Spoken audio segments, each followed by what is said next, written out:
और angle bisector calculate करने के बाद जो लाइन है, दोनों में से कोई एक लाइन के बीच का एंगल कैलकुलेट कर लो। अगर इस लाइन के जो एंगल है टेन थीटा, अगर वो लेस देन 1 आता है, इसका मतलब एक्यूट एंगल बाइसेक्टर है। ठीक है, इसकी बात की थी हमने, ये समझ में आ गया था आप लोगों को?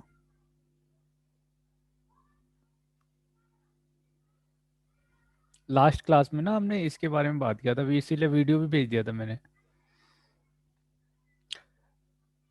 नेक्स्ट, हमें कैलकुलेट करने का और भी तरीके हैं। तो आज हम दूसरे तरीके की बात करें कि और क्या क्या चीज़ें पॉसिबल हो सकती हैं। आपको क्या करना है, जो भी इक्वेशन दे रखी है उसे रीराइट करना है, फिर से लिखना है। और कैसे लिखना है? Such that b1y plus c1, ये जो c1 है ना, ये पॉजिटिव होना चाहिए। अगर निगेटिव है तो आप पॉजिटिव बना लोगे उसको। a2x plus b2y plus c2। ठीक है, क्या करना है यहाँ पे, c1 और c2 मस्ट बी पॉजिटिव, ये पॉजिटिव होने चाहिए। नेगेटिव होंगे तो आप पॉजिटिव बना लोगे उसको माइनस से मल्टीप्लाई करके। जैसे 3x plus 4y minus 5 equal to 0, इस तरह की कोई इक्वेशन दिए तो आप माइनस से मल्टीप्लाई कर लो। ठीक है, तो आप माइनस से मल्टीप्लाई कर लो, पॉजिटिव बन जाएगा ये। तो इस तरह से आपको ये इंश्योर करके चलना है कि आपका जो सी है वो पॉजिटिव हो, C1 और C2। तो अगर पॉजिटिव होगा तो इस केस में जब आप a1x plus b1y plus c1 divided by a1 square plus b1 square equal to a2x plus b2y plus c2 divided by root over a2 square plus b2 square. ठीक है, इस तरह से अगर इक्वेशन है ना, आपने मतलब ये मान लो कि आपने प्लस साइन लिया, तो अगर आप प्लस साइन लोगे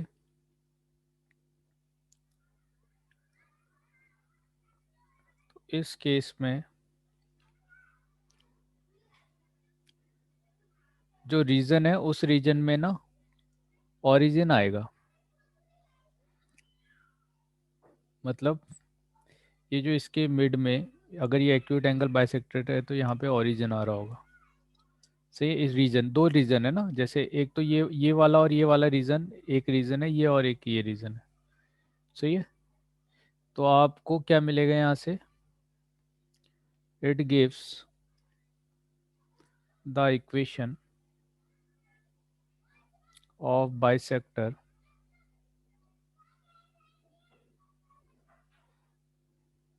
ऑफ द एंगल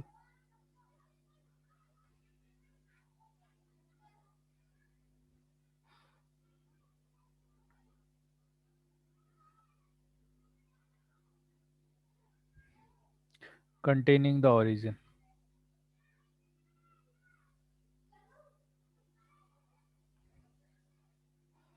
ठीक है, सेकेंड है a1x प्लस, अभी प्लस साइन आपने ले लिया, अब है माइनस साइन,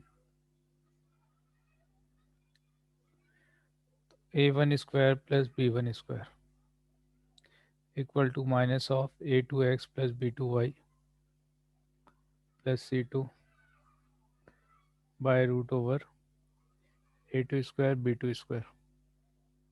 सही है ना, ये हो गया। तो ये कौन सी इक्वेशन देगी जिसमें ओरिजिन नहीं है?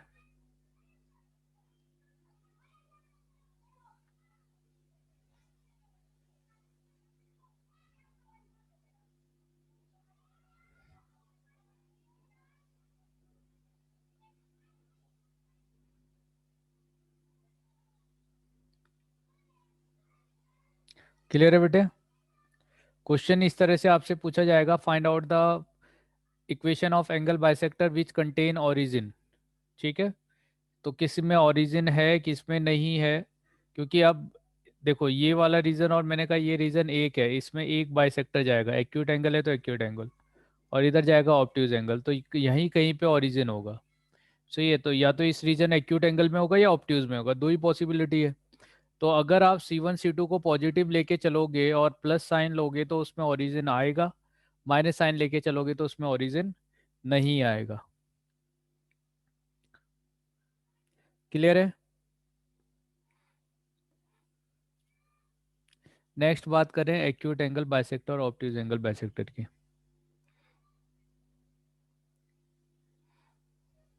Same equation, A1x plus B1y plus C1 equal to 0, और A2x plus B2y plus C2 equal to 0। ये इंश्योर करके चलना है कि C1 C2 पॉजिटिव हो, और अगर ये दोनों पॉजिटिव हैं, ठीक है, तो आपके पास A1x plus B1y plus C1 divided by root over A1 square plus B1 square. सही है, और ये क्या हो गया, plus minus A2x plus B2y plus C2 divided by root over A2 square plus B2 square. ठीक है, तो ये दिया हुआ है। अभी क्या कि ये हमारे पास दो इक्वेशन हो गई। अब आपको कैसे पता चलेगा कि एक्यूट एंगल बाइसेक्टर कब होगा और ऑब्ट्यूज कब होगा? तो यहाँ पे दो केस आते हैं। पहला क्या कि A1 A2 plus B1 B2 को जब आपने मल्टीप्लाई किया, और अगर ये positive A1 A2 B1 B2 अगर पॉजिटिव है तो माइनस साइन लेने पे एक्यूट एंगल बाइसेक्टर मिलेगा, और प्लस साइन लेने पे ऑब्ट्यूज एंगल बाइसेक्टर मिलेगा। सही है, इसका जस्ट उल्टा है, A1 A2 plus B1 B2 अगर ये निगेटिव है तो प्लस साइन लेने पे एक्यूट एंगल बाइसेक्टर और माइनस साइन लेने पे ऑब्ट्यूज एंगल बाइसेक्टर। तो ये कंडीशन आपको एज ए शॉर्टकट याद रखनी है कि अगर आपसे एक्यूट एंगल बाइसेक्टर पूछा गया तो आप डायरेक्टली ये चेक कर लो और उसके बाद निकाल लो, है ना। तो ये थोड़ा ज़्यादा इजी हो जाता है टेन थीटा कैलकुलेट करने के कंपैरिजन में। ठीक है बेटे, समझ में आया ये बात? हाँ सर। चलिए, तो अब इसका यूज़ करते हैं हम। मान लीजिए हमारे पास दो स्ट्रेट लाइन दे रखी है, 4x plus 3y minus 6 equal to 0। दूसरा इक्वेशन है आपका 5x, और ये हमने लास्ट टाइम भी यूज़ किया था, 12y प्लस 9 इक्वल टू 0। ठीक है, तो ये दो इक्वेशन आपके पास दे रखी है, और इसमें हमने एक्यूट एंगल्स मतलब कैलकुलेट करके वैसे देख लिया था। अब हम सेकेंड मेथड लगा रहे हैं यहाँ पे। A1 आपका 4 है, A2 आपका 5 है, B1 आपका 3 है, और B2 आपका, सही है ये, और ये इंश्योर करके चलना है कि C1 C2 पॉजिटिव है। मगर अभी C1 C2 तो पॉजिटिव है ही नहीं यहाँ पे, है कि नहीं। तो पहले आप इसको ना फिर से लिखोगे इक्वेशन को, तो -4x माइनस 3y प्लस 6, अब ये पॉजिटिव हो गया, और सेकेंड वाला तो पॉजिटिव है ही, 5x plus 12y plus 9 equal to 0, तो ये पॉजिटिव हो गया। तो अभी क्या है, A1 A2 करोगे यानी -4 मल्टीप्लाई अगर आप 5 करते हो, प्लस -3 मल्टीप्लाई 12 करो। सही है, तो A1 A2 और B1 B2 इन दोनों को मल्टीप्लाई किया तो आप देखो कितना होगा, -20 और -36। आ गया ना लेस देन जीरो, है कि नहीं। तो लेस देन जीरो के लिए कंडीशन क्या है, कब मिलेगा एक्यूट, जब पॉजिटिव साइन लोगे और नेगेटिव साइन पे। ठीक है, तो अभी आप पॉजिटिव साइन ले लो, एक्यूट एंगल बाइसेक्टर मिल जाएगा आपको, एक्यूट एंगल बाइसेक्टर।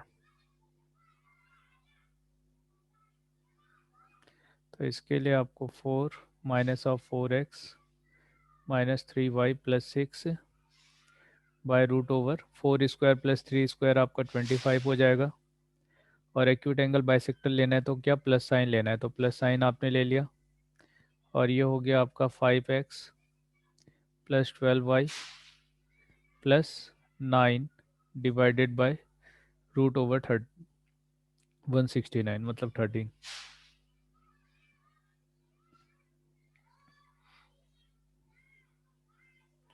सही है। तो ये 5x plus 12y plus 9 divided by 13 हो जाएगा।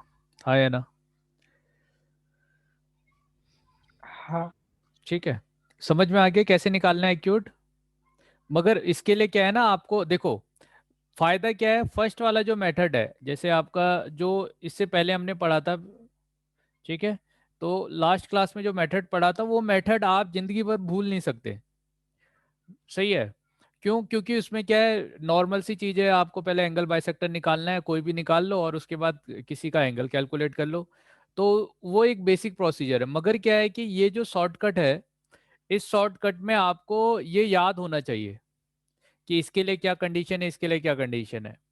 अगर आप कभी ये भूल गए कि भाई माइनस वाले में, इसका मतलब आपका आंसर गलत हो जाएगा। शॉर्टकट तो है मगर आंसर गलत हो जाएगा कब?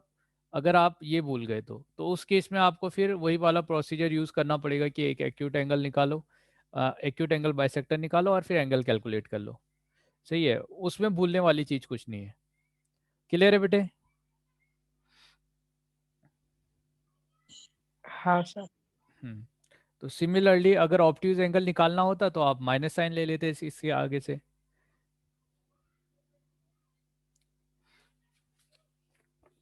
तो इसे आप वैसे मल्टीप्लाई कर लो और मल्टीप्लाई करके देख लो क्या आएगा आंसर। सही है। ठीक है, तो अभी आप निकाल सकते हो ना एंगल बाइसेक्टर? हाँ चलिए, तो अब हम बात करें नेक्स्ट टॉपिक का, इमेज ऑफ ए पॉइंट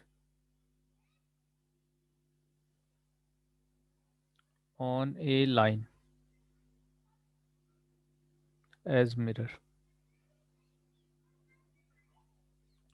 तो एक पॉइंट दिया हुआ है, ये एक लाइन दे रखी है, और इस पॉइंट का, जैसे मान लेते हैं ये x1 y1 है, तो इसका इमेज कैलकुलेट करना है आपको।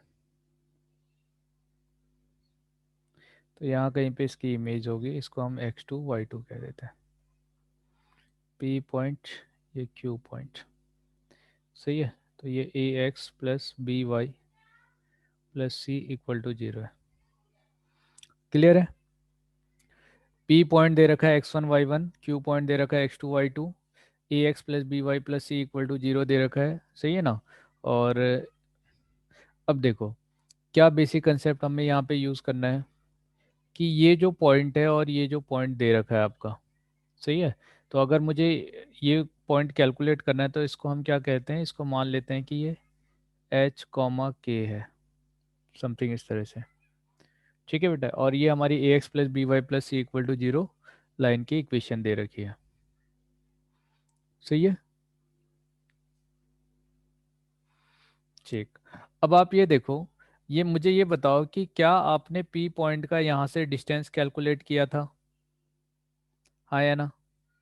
और ये जो डी डिस्टेंस होता है, क्या ये minus of a x1 by1 plus C divided by root over A square plus B square आता है? हाँ या ना? इस तरह से आता है। ठीक है, तो जितना डिस्टेंस ये होगा, इमेज है तो यहाँ पे भी इतना ही डिस्टेंस होगा। ये तो, इसे हम एज ए क्या कंसीडर करते हैं, जो लाइन होती है उसे as a plane mirror consider करते हैं। और प्लेन मिरर की खासियत क्या होती है कि भाई ऑब्जेक्ट का जितना डिस्टेंस मिरर से होता है उतना ही दूर जाके वो क्या इमेज फॉर्म कर रहा होता है। तो अगर ये डी डिस्टेंस है तो ये भी कितना हो जाएगा, डी डिस्टेंस हो जाएगा। ठीक है। तो अभी क्या है कि आपको ये एच कॉमा के पॉइंट कैलकुलेट करना है, तो यहाँ से ये टोटल जो डिस्टेंस है वो आपका टोटल कितना हो गया, ये 2D के इक्वल है। तो आप देखो यहाँ से 2D डिस्टेंस पे पॉइंट ले सकते हो।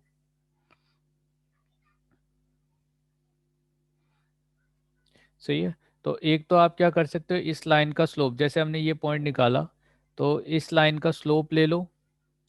इसका स्लोप आप जानते हो ऑलरेडी कि इसका स्लोप क्या होगा, minus of a by b. तो इस लाइन का स्लोप क्या होगा, बी बाई ए। तो ये b बाई ए का मतलब हो गया tan थीटा। तो यहाँ से आपका tan थीटा हो गया b बाई ए, तो sin थीटा हो जाएगा आपका b by root over A square plus B square, और cos थीटा हो जाएगा आपका a by root over A square plus B square. ठीक है, तो ये साइन थीटा और कॉस थीटा का वैल्यू आ गया। अब क्या है कि यहाँ पे ये जो पॉइंट है इसे 2D डिस्टेंस पे हमें पॉइंट निकालना है, तो h इक्वल टू मैं लिख सकता हूँ x1, या आप इसको ऐसे भी लिख सकते हो कि x1 h minus x1 equal to 2D cos of theta, या h equal to x1 plus 2D cos theta, और k equal to y1 plus 2D cos theta, sorry sine theta. तो यहाँ पे साइन थीटा आ जाएगा। ठीक है, तो ये वैल्यू हो गया। अब क्या है कि x1 आपके पास h जो कैलकुलेट करना है, तो इसको मैं कैसे लिख सकता हूँ, h minus x1 divided by cos theta, और k minus y1 divided by sine theta equal to 2D। सही है, और d का वैल्यू हम ऑलरेडी जानते हैं, minus of a x1 p y1 plus C divided by root over A square plus B square, हाँ या ना। ठीक है, ऐसा हो जाएगा।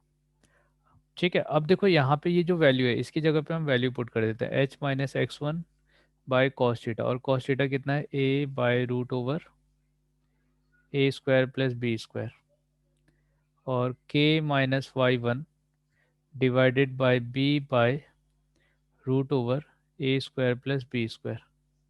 ठीक है बेटे, ऐसा हो जाएगा। और फिर ये किसके इक्वल है, minus of 2 times of a x1 b y1 plus C divided by root over A square plus B square.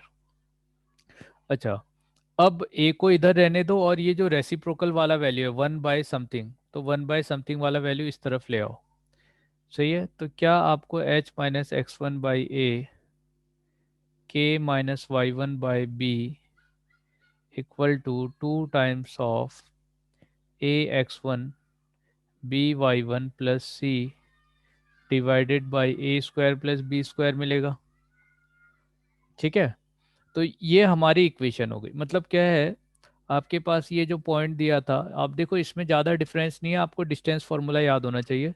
वही डिस्टेंस फार्मूले को हमने 2 टाइम्स कर दिया है, और h माइनस x1, और इस पे ध्यान देना है कि जब डिस्टेंस फार्मूला था तो वहाँ पे रूट ओवर आता था, डिस्टेंस फार्मूला में यहाँ पे रूट आता है, और जब आप इमेज कैलकुलेट करते हो तो यहाँ पे रूट नहीं है, देखो ये विदाउट रूट है। तो इसे इसे ध्यान रखना है आपको, क्योंकि कई बार बच्चे क्या करते हैं कि जब फॉर्मूला लगते हैं और इसे याद करते हैं, तो ये सेम लगता है डिस्टेंस जैसा फॉर्मूला, तो यहाँ पे कई बार रूट लगा देते हैं।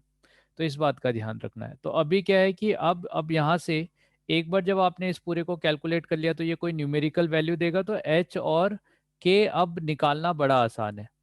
तो एच के आप बड़ी आसानी से अभी कैलकुलेट कर सकते हो। ठीक है, चलिए अब इसका एप्लीकेशन देखते हैं कैसे हम इसका यूज़ करेंगे। मान लीजिए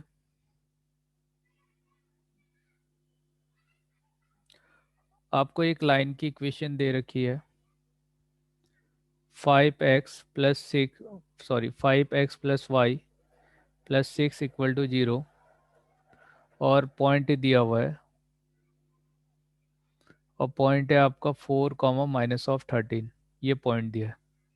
सही है ना, तो लाइन दिया हुआ है, पॉइंट दिया हुआ है। तो इमेज निकालने के लिए मान लेते हैं कि हमारा जो इमेज है वो h है, तो h माइनस x1, तो x1 की जगह 4 आएगा, डिवाइडेड बाई a की जगह 5, ये a है ना, a equal to 5, b equal to 1, c equal to 6,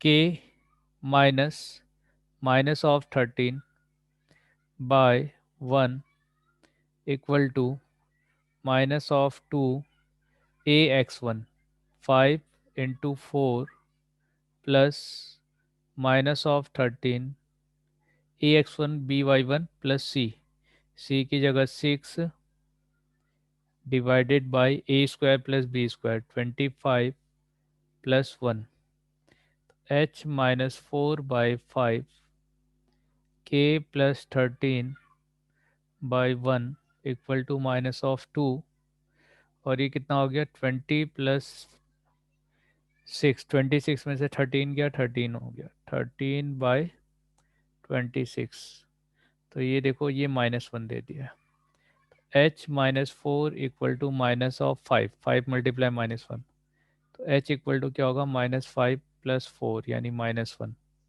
और k प्लस 13 इक्वल टू -1 तो k का वैल्यू कितना हो गया -14 तो आपका जो इमेज आ गया image equal to -1 comma -14 clear है बेटे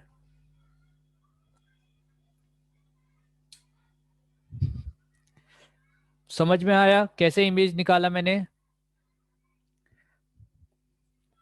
इससे पहले हाँ हमने सर। एक फॉर्मूला प्रूफ किया ये फॉर्मूला हमें याद होना चाहिए याद नहीं है तो थोड़ा सा आप ये देख सकते हो कि ये डिस्टेंस वाला फॉर्मूला है बस विदाउट रूट है और यहाँ पे ए और बी आता है सही है तो ये फॉर्मूला याद होगा तो आप बड़ी आसानी से इमेज निकाल सकते हो नहीं तो जिस प्रोसीजर का हमने यूज़ करके इसको प्रूफ किया हुआ है वही प्रोसीजर का यूज़ करके हमें निकालना पड़ेगा इमेज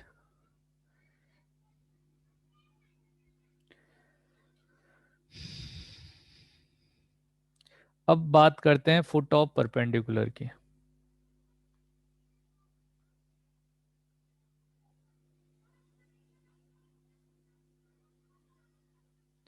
ठीक है जैसे हमारे पास ये एक पॉइंट दिया है x1 y1 तो इससे मैंने ज्वाइन किया जब परपेंडिकुलर ड्रॉ करूंगा तो यहाँ पे जो पॉइंट आएगा मान लो ये m पॉइंट है तो इस m पॉइंट को हम क्या बोलते हैं foot of perpendicular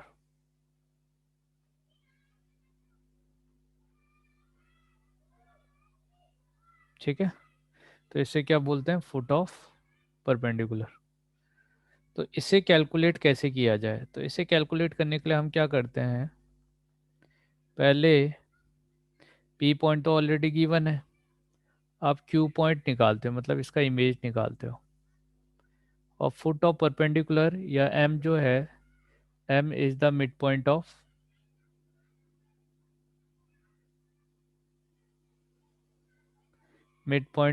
P Q सही है तो पी क्यू जो पॉइंट दे रखा है उसका मिड पॉइंट आपका क्या आ जाएगा फुट ऑफ परपेंडिकुलर क्लियर है बेटे या आप इसको ना दूसरी तरीके से भी निकाल सकते हो कैसे h minus X one by ए के minus Y one by B अभी आगे से 2 नहीं आएगा A X one plus B Y one plus C divided by A square plus B square अगर आप ये फॉर्मूला लगाओगे तो यहाँ से भी आपका पॉइंट फुट ऑफ परपेंडिकुलर आ जाएगा डिफरेंस समझ में आ रहा है इससे ऊपर वाले इमेज निकालने के लिए आगे से बस 2 आ जाता है क्योंकि 2 टाइम्स है डिस्टेंस का वो और क्योंकि आपको डी डिस्टेंस पे ही पॉइंट निकालना है तो यहाँ पे आपका डायरेक्टली ये आएगा सही है तो आइए देखते हैं कैसे इसका एप्लीकेशन करेंगे तो मान लीजिए आपके पास एक लाइन दे रखी है और लाइन है x plus y equal to 1 और पॉइंट दे रखा है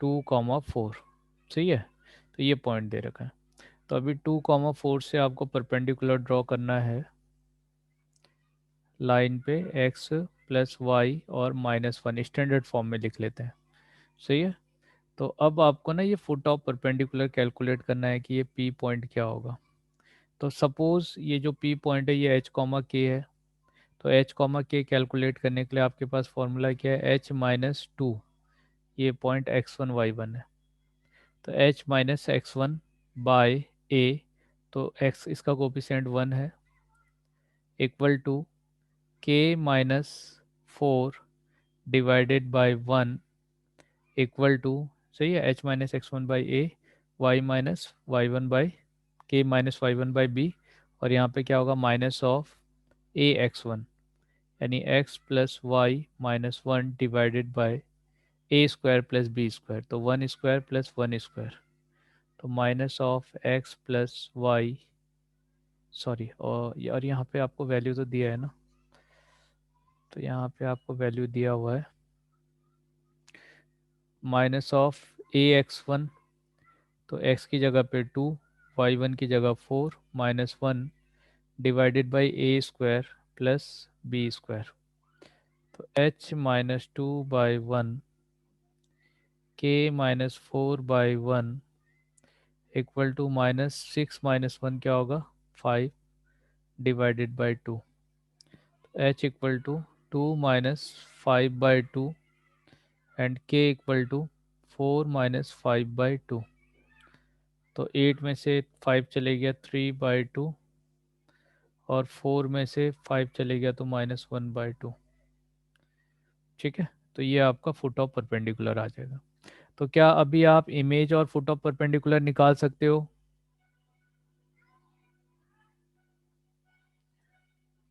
क्या अभी इमेज और फुट ऑफ परपेंडिकुलर निकाल सकते हो बेटे आप लोग? कोई नहीं बोल रहा है। चलो एक काम करो, फिर निकाल के दिखाओ।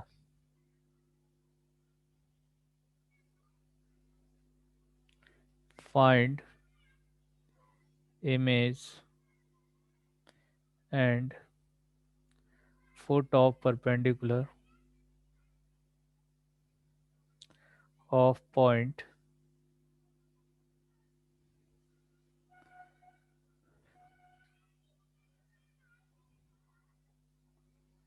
0,5, ऐसा नहीं लेते,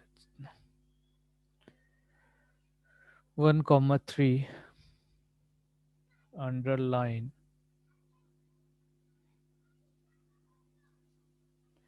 3x plus 4y plus 7 equal to 0। निकालो तो बेटे,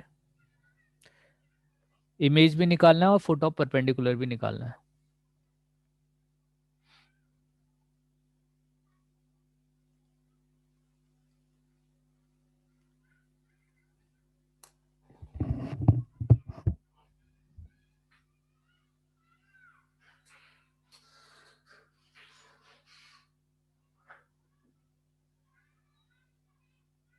सर वो फॉर्मूला दिखा सर।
किसी का आया?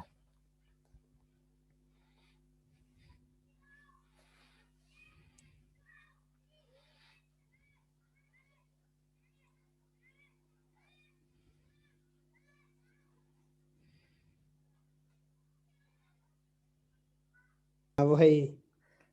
तो आप ये देखो, फॉर्मूला याद करने का तरीका भी क्या है कि सबसे पहले मैं निकालता हूँ यहाँ पे foot of perpendicular, foot of perpendicular, तो आपको इस वाले पॉइंट को मान लो आपने एच और के कह दिया, तो एच में से सब्सट्रैक्ट करना है ये 1, सही है, उसके बाद डिवाइड करना है ए से, तो ए है 3, ठीक है, फिर आपका हाँ क्या है k माइनस, अभी आप 3। अच्छे तरीके से देखो क्योंकि नेक्स्ट आपको ही करना है, k माइनस हाँ 3 divided upon 4। By 4 equal to हाँ माइनस ऑफ a(x1). ठीक है, अब ये 1 और 3 जो है वो यहाँ पे पुट कर दो, तो 3 × 1 प्लस 4 × 3 प्लस 7, ठीक है, बाय अभी यहाँ a² प्लस b² आएगा, तो a² का मतलब क्या हो गया, 3 का होल स्क्वायर 9 5 प्लस 4 का होल स्क्वायर 16। 16, अभी 25 आएगा। ठीक है, हाँ ये डिफरेंस है बस। तो ये फुट ऑफ परपेंडिकुलर आ गया, आप इसको कैलकुलेट करके जो भी आए 3 आएगा यहाँ पे, k माइनस 3/4 आएगा, माइनस ये कितना हो गया अच्छा 12, ओके, यहाँ से एच और के मिल जाएगा। हाँ 12 3 15 और 7 23 22 बाई 25 समथिंग इस अपॉन तरह से आ 25। जाएगा, है ना। हाँ और इसमें, और जब आप इमेज निकालोगे तो इमेज और इसमें बस एक ही चीज़ का डिफरेंस है, किसका, अपॉन, हाँ कि यहाँ पे आगे क्या आ जाएगा, इसके आगे 2 आ जाएगा।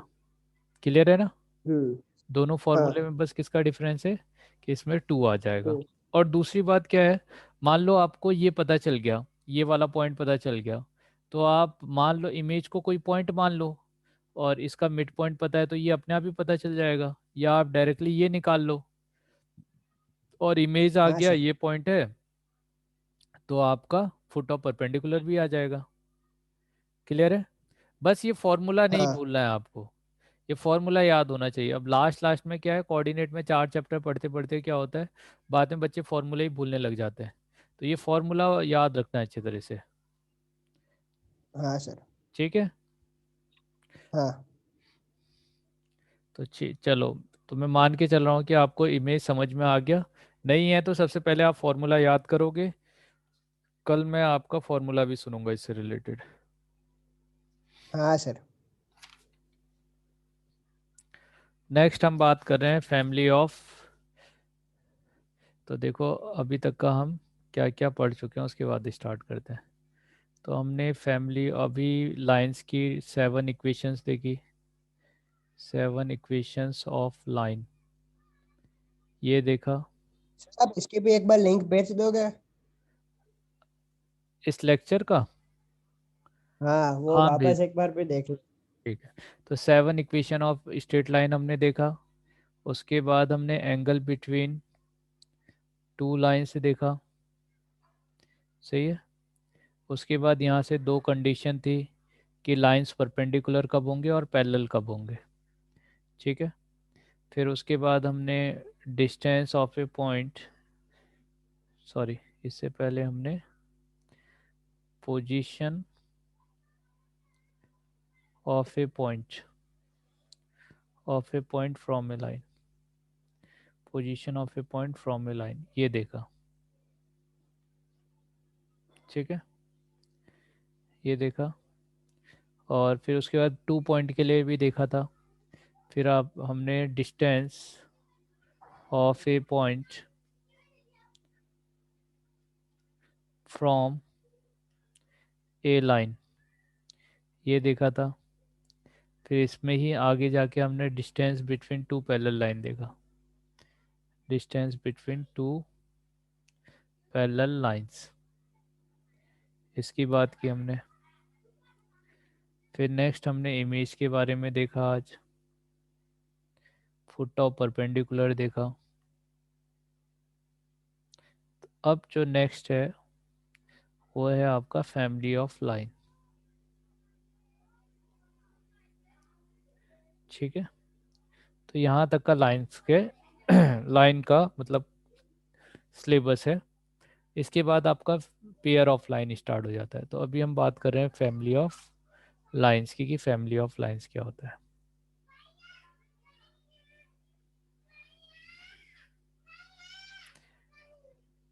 देखो अगर L1 एक लाइन की इक्वेशन आपके पास दे रखी है, A1x B1y प्लस C1, और L2 एक लाइन की इक्वेशन दे रखी है A2x प्लस B2y और प्लस C2। सही है। तो ये दो लाइन की B2y प्लस C2, सही है ना। तो ये दो इक्वेशन आपके पास दे रखी है। तो आपको क्या करना है, L1 plus lambda times of L2 करना है। ठीक है, क्या किया आपने, L1 plus lambda times of L2 किया। इससे क्या होगा, मतलब आपने क्या किया, A1 plus A1x plus B1y plus C1 plus lambda times of A2x plus B2y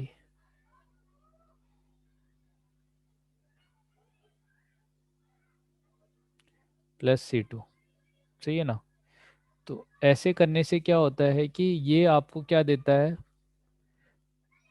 ए और लाइन L1 और L2 के इंटरसेक्शन से पास होने वाली जितनी भी लाइंस होगी उन सब की एक कॉमन इक्वेशन देता है।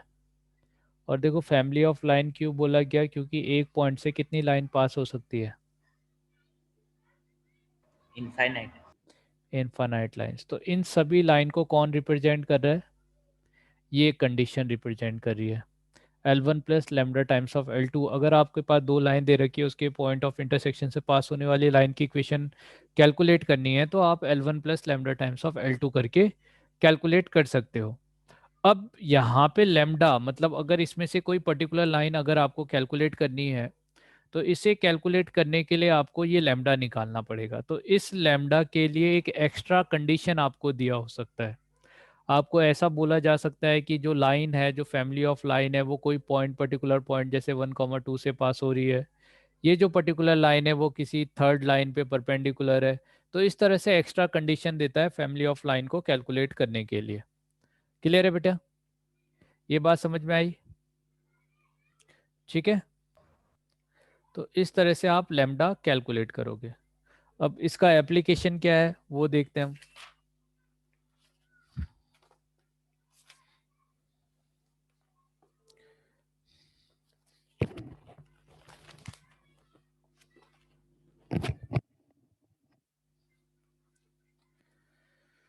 तो इसमें इस तरह के क्वेश्चन बहुत पूछे जाते हैं। एक स्ट्रेट लाइन दी है आपको और स्ट्रेट लाइन की इक्वेशन है x times of a plus 2b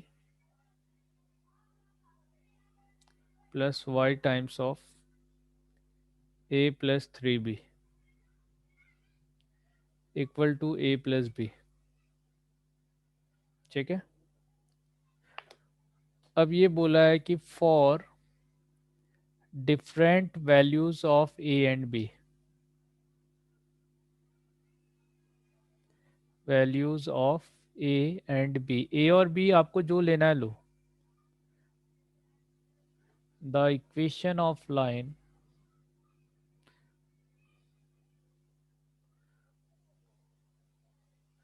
the line या गिवन लाइन ले लेते हैं,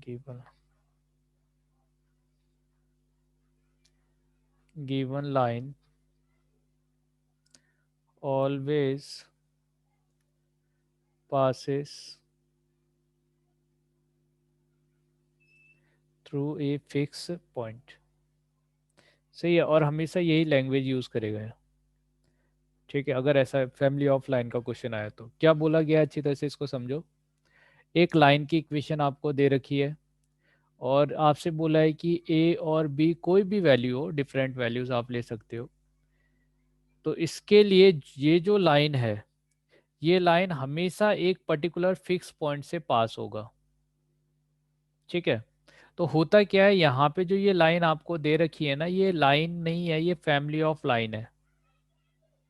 सही है, अब आपको इसको क्या करना पड़ता है, स्टैंडर्ड फॉर्म में कन्वर्ट करना पड़ता है। जैसे आपने x मल्टीप्लाई ए किया प्लस यहाँ पे क्या होगा, y मल्टीप्लाई ए हो गया, और यहाँ से a आप इधर ले आओ तो माइनस ए हो जाएगा, प्लस 2bx 3by और minus of b equal to 0 हो गया।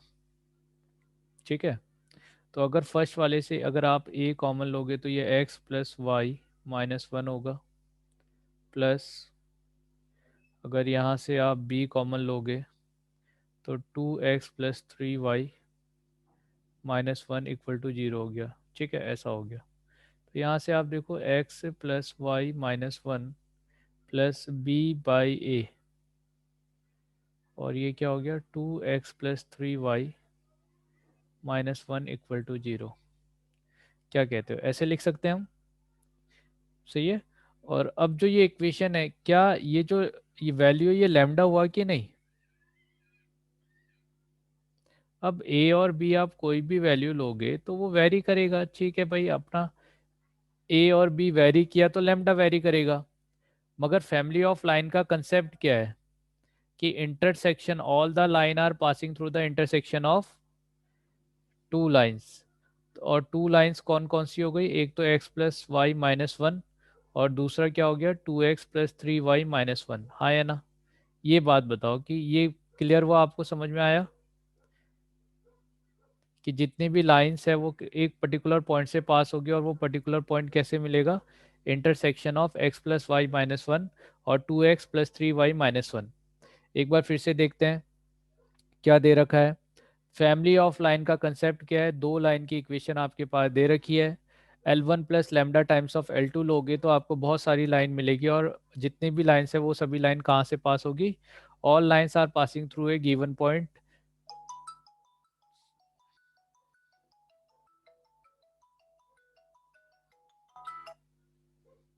All lines are passing through a given point या point of intersection of two lines. ठीक है, तो जो दो लाइन दे रखी है उससे पास होने वाली इक्वेशंस आपको लेनी है। तो इसके लिए आपको क्या होगा, हमेशा जो क्वेश्चंस मिलेंगे, सही है, जो अच्छे क्वेश्चंस होते हैं फैमिली ऑफ लाइंस पे वो ऐसे क्वेश्चंस होते हैं।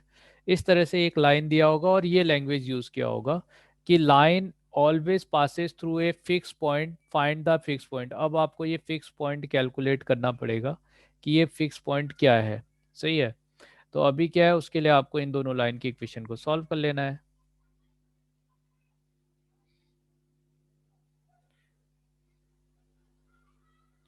ठीक है, तो इन दोनों को सॉल्व कर लेंगे, 2 से मल्टीप्लाई कर देंगे इसको और सब्सट्रैक्ट कर देंगे।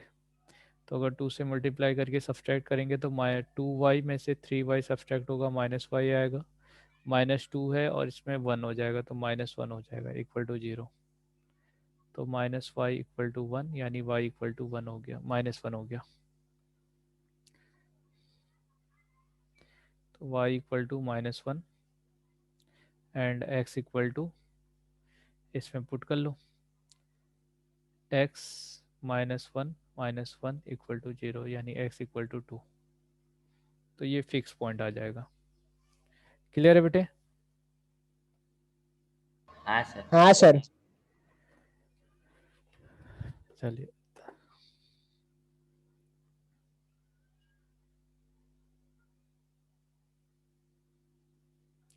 नेक्स्ट क्वेश्चन की बात कर रहे हैं। आपसे बोला गया फाइंड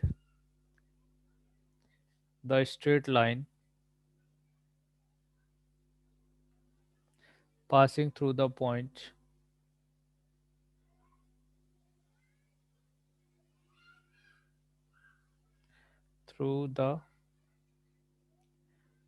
of intersection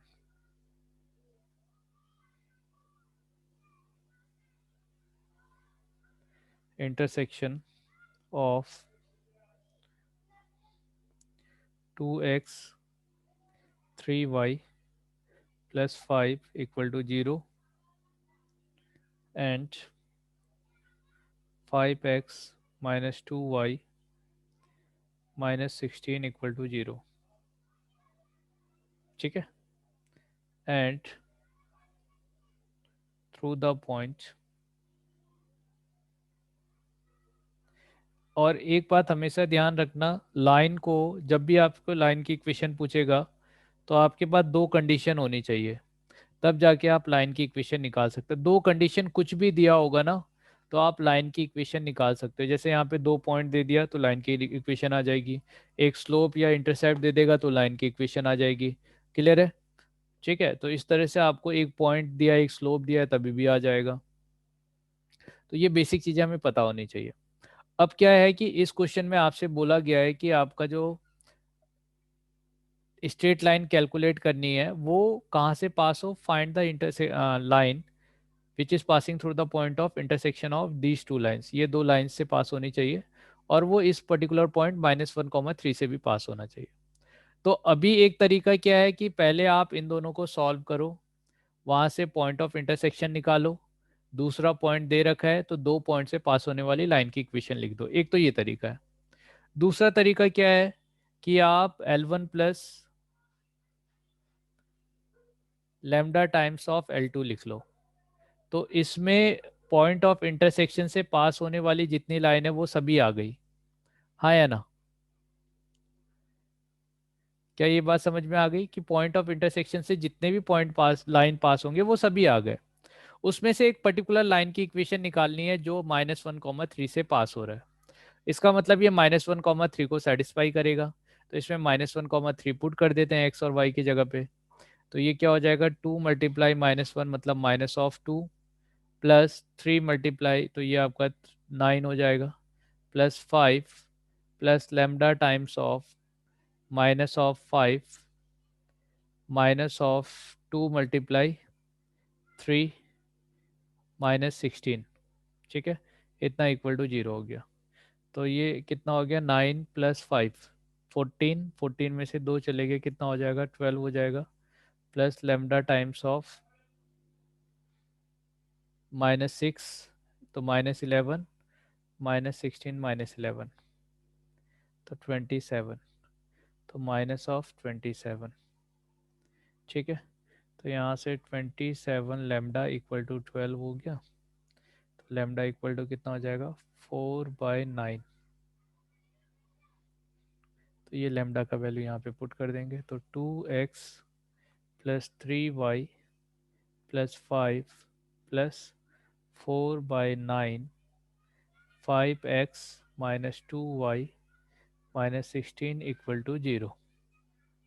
ठीक है, अब 9 से मल्टीप्लाई कर दो भाई, 9 से मल्टीप्लाई कर देंगे तो ये कितना हो जाएगा, 18x 27y plus 45 plus 20x 8y 64 equal to 0। 38x और प्लस 19y और फिर इसमें से 45 प्लस 5 50 10 60 19 इक्वल टू 0। ठीक है, तो ये एक देखो पर्टिकुलर लाइन की इक्वेशन आ गई आपके पास, और 19 से अगर आप इसको डिवाइड करोगे तो ऐसा मिल जाएगा। क्लियर है बेटे? समझ में आया कि स्ट्रेट लाइन का आपको कैसे यूज करना है, फैमिली ऑफ स्ट्रेट लाइन का? सही है। तो फैमिली ऑफ स्ट्रेट लाइन में क्या है, कभी भी आपसे ये बोला जाता है कि एक लाइन दो लाइन गिवन लाइन के इंटरसेक्शन पॉइंट से पास हो रही है, तो आप उन दोनों का इंटरसेक्शन कैलकुलेट करने के बजाय आप डायरेक्टली ऐसे लिख सकते हो और फिर इसके आगे यूज कर लो। ठीक है,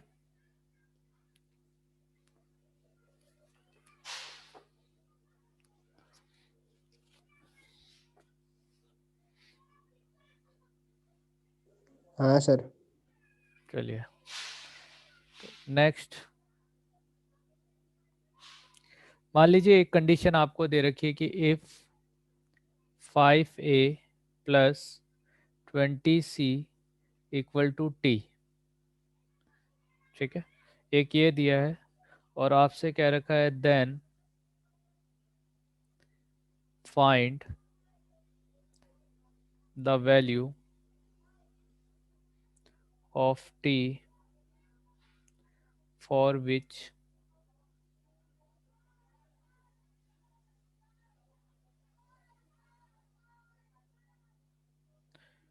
line ax plus by plus c -1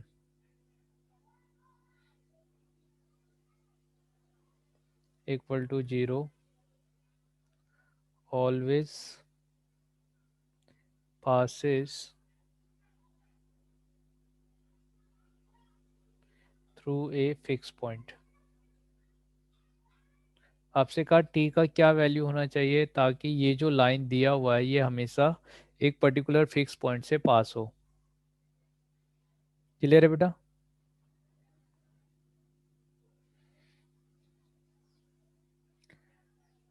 अच्छा एक बात बताओ कि ये जो लाइन होगी क्या ये फैमिली ऑफ लाइन होगी?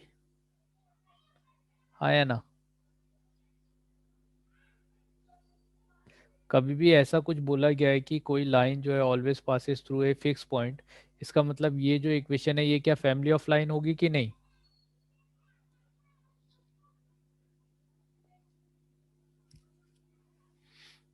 अरे कहाँ खो जाते हो तुम लोग, रिस्पॉन्स तो दो। हाँ सर हाँ। तो आप बताओ कि इसको मैं A X plus B Y equal to one minus C ऐसे लिख सकता हूँ, तो ये क्या होगा A X by one minus C plus B Y by one minus C equal to one. ठीक है, तो आपकी ये इक्वेशन हो गई। अब क्या है कि आप इसका यूज़ करोगे, मतलब जो इक्वेशन दे रखी है 5a+20c इक्वल टू टी, जो ये दिया हुआ है ना, तो इसका यूज़ करोगे आप यहाँ से वन निकाल सकते हो। ठीक है, अब आप ये बताओ कि इसमें ये जो इक्वेशन आपको दे रखा है इसमें और इसमें 5a+5, इसमें b तो दिया नहीं है, 20c दे रखा है। अच्छा सॉरी, इसमें ना एक और चीज़ है जो मैंने मिस कर दी। 5a दिया है, 5b दिया है, 20c दिया है, इक्वल टू t दिया है। तो आपका ये इक्वेशन चेंज हो जाएगा और यहाँ से ये इक्वेशन बन जाएगा 5a 5 ऑफ b और 20c इक्वल टू t। तो इसको मैं 5a 5b equal to t minus 20c ऐसे लिख सकता हूँ, और इस इक्वेशन को हम 5a by t minus 20c लिख सकते हैं, plus 5b bye T minus 20c ऐसे लिख सकते हैं इक्वल टू वन। अब ये इक्वेशन और ये इक्वेशन सही है, दोनों इक्वल है, एक जैसी इक्वेशन है, हाँ या ना? हाँ तो आप ये बताओ कि अगर ये दोनों इक्वेशन एक जैसी होगी तो यहाँ पे आप दोनों को इक्वेट कर सकते हो। तो अगर मैं इसको इक्वेट करूँगा ए X by one minus C को इक्वेट करूँगा 5a by t minus 20c से, और B Y by one minus C को इक्वेट करूँगा 5b by t minus 20c से। ठीक है, तो अब मुझे c का वैल्यू निकालना है कि सॉरी t का वैल्यू निकालना है कि क्या होगा। ठीक है, तो हाँ आप ये देखो कि जब मैंने इसको t माइनस 20c किया ना, तो हाँ आप सर। इसको इसको ऐसा भी कर सकते हो, या आप इसको सेम ऐसे ही रहने दो, और आप या तो ऐसे करके सॉल्व कर लो जो मैं यहाँ पे कर रहा हूँ। ए एक्स बी वाई, तो ए से ए कैंसिल आउट हो जाएगा, बी से बी कैंसिल आउट हो जाएगा। तो यहाँ पे x equal to 5 times of 1 minus c divided by t minus 20c आ जाएगा, और वाई इक्वल टू दूसरा जो वैल्यू है वो 1 minus c by t minus 20c आ जाएगा। ठीक है, अब बात यह है कि आप इसे इंडिपेंडेंट ऑफ सी कैसे बना सकते हो। देखो फिक्स पॉइंट, अब आपको ये है कि एक्स और वाई एक फिक्स पॉइंट होना चाहिए, मगर ये फिक्स पॉइंट कैसे देगा? ये तो जैसे जैसे आपका टी वेरी करते जाएगा ये चेंज होते जाएगा, हाँ या ना? हाँ अब और दूसरी बात क्या है कि अगर सी भी चेंज होगा तो एक्स और वाई चेंज हो जाएगा। तो इस वाले में इसको अगर मैं इंडिपेंडेंट ऑफ सी बना दूं, तो जैसे ही मैं इसको इंडिपेंडेंट ऑफ सी बनाऊंगा तो आप देखो ये कब होगा, जब सी का वैल्यू वन हो जाएगा। और जब सी का वैल्यू वन होगा तो x equal to 5 times of something, ये अब 0 अपॉन समथिंग ये देख लो। अब t की जगह पे आप 20 ले लो,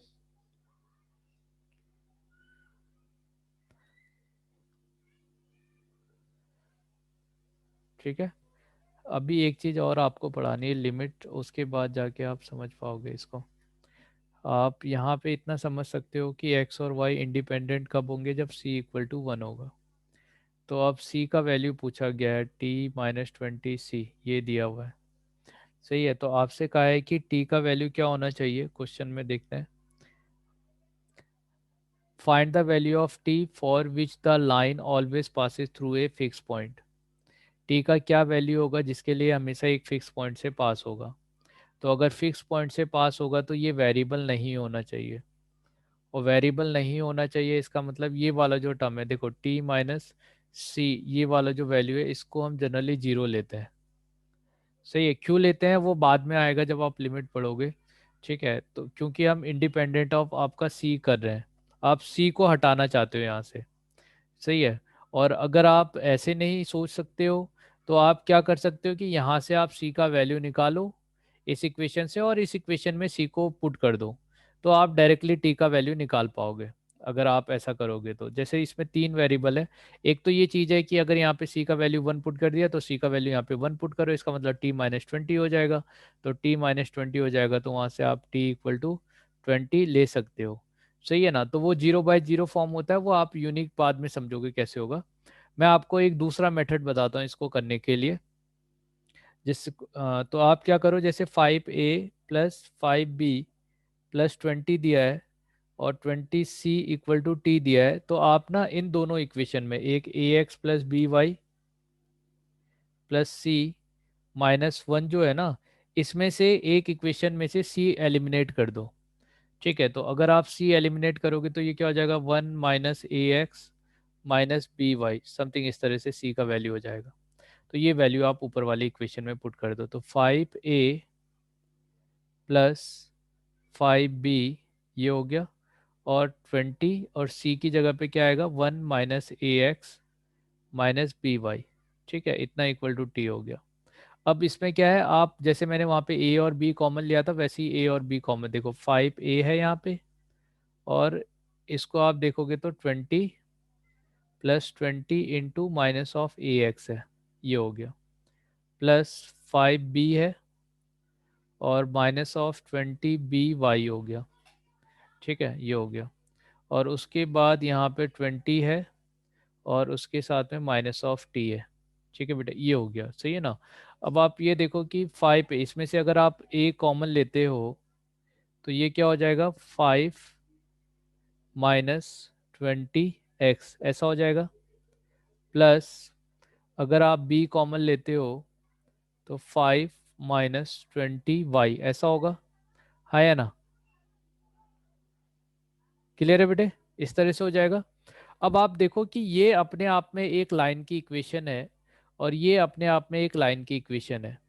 तो इस इक्वेशन को अगर आप a से डिवाइड करते भी हो तो ये इतना times of b by A और 5 - 20y आ जाएगा। सही है। मगर यहाँ पे आने वाला जो ये टर्म है, ये टर्म इसको फैमिली ऑफ लाइन बनाने से रोक रहा है। यहाँ पे आने वाला जो टर्म है, अगर ये वाला टर्म आपका 20 - t वाला जो टर्म है वो जीरो हो जाए तो ये क्या हो जाएगा, फैमिली ऑफ लाइन बन जाएगी और ये हमेशा एक फिक्स पॉइंट से पास होगी।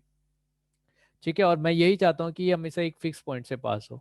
तो इसके लिए मुझे क्या करना पड़ेगा, 20 - t को जीरो करना पड़ेगा, और यहाँ से t का वैल्यू कितना आ जाएगा, 20 आ जाएगा। तो जब t इक्वल टू 20 होगा तो ये एज ए एक फैमिली ऑफ स्ट्रेट लाइन होगी, और फैमिली ऑफ स्ट्रेट लाइन हमेशा एक फिक्स पॉइंट से पास होती है। ठीक है। फिर से देखते हैं क्वेश्चन में क्या बोला था, if 5a 5b plus 20c equal to t, then find the value of t for which the line ax plus B Y plus C minus one always passes through a fix point. जब भी आपको ये line मिलता है always passes through a fix point, इसका मतलब समझ लो कि फैमिली ऑफ लाइन ही पूछा गया है। और आपको इस तरह से पहले स्टैंडर्ड इक्वेशन के फॉर्म में लिखना पड़ेगा, ए कॉमन ले लो, बी कॉमन ले लो, और उसके बाद देख लो कि ये एक लाइन है और ये एक लाइन है, इन दोनों का इंटरसेक्शन से पास होने वाले पर्टिकुलर पॉइंट से जितनी भी लाइन है वो सब पास होगी। क्या बात क्लियर है, ये वाला मेथड समझ में आया आपको? हाँ सर। आ गया। तो इसी के साथ हमारा स्ट्रेट लाइन कंप्लीट हो गया। नेक्स्ट क्लास से हम स्टार्ट करेंगे पेयर ऑफ स्ट्रेट लाइन। सही है। तो अभी क्या है ना, आप थोड़ा सा एक्सरसाइज देखना शुरू कर देना, और फिर नेक्स्ट क्लास में आपका जो सेक्शन ए और बी है वो डिस्कस करूंगा मैं। आप सेक्शन ए और बी करके लेके आना भाई। सर आज लेक्चर तो भी रखते ना यूट्यूब पे आज। हाँ मैं लेक्चर रख दूंगा। हाँ नोट्स भी भेज। नोट्स भेज देता हूँ, ठीक है अभी भेज देता हूँ बेटा। Bye bye. Bye sir.